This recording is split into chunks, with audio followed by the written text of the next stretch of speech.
Merci, Monsieur le Président. Monsieur le Ministre, comme Stéphane Chautarel, je voudrais revenir sur la question des régies publiques que vous avez évoquées.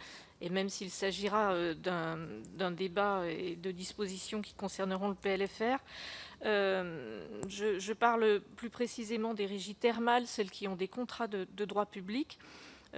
J'avais tenté de venir à leur secours dès le PLFR 2, et puis comme l'a dit le rapporteur général, nous l'avons fait au PLF 2021.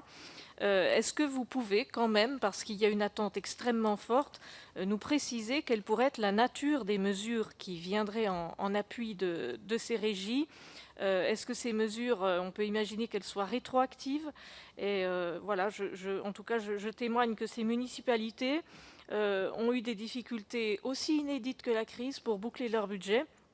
Et je vous remercie de vouloir souscrire, de bien vouloir accepter de souscrire à notre demande, mais les attentes sont très très fortes. Donc si vous pouvez même si le dispositif est peut-être pas encore complet, comme vous l'avez dit, est-ce que vous pouvez nous éclairer sur la nature et puis la durée des aides que vous pourriez mettre en place? Merci.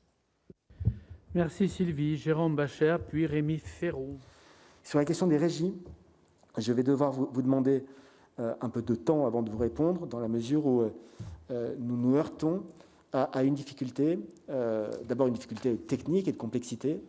Nous visons les régies qui ont par exemple une activité qui a un caractère tout à fait industriel et commercial, pour reprendre cette différence par rapport entre les SPIC et les SPA, mais qui sont restés organisés en service public administratif avec des agents de droit public et qui, en ayant perdu des recettes tarifaires, ne peuvent avoir accès à l'activité partielle parce que leurs agents sont de droit public, ou à l'inverse, un certain nombre de régies qui, pour des raisons parfois liées à une pratique devenue presque ancestrale et jamais véritablement contrôlée ou remise en cause, parce que ça fonctionnait tout simplement, ont des agents avec des contrats de droit privé, mais sont elles aussi restées avec un caractère tout à fait public et à qui, malgré des cotisations inédites, il peut être refusé le versement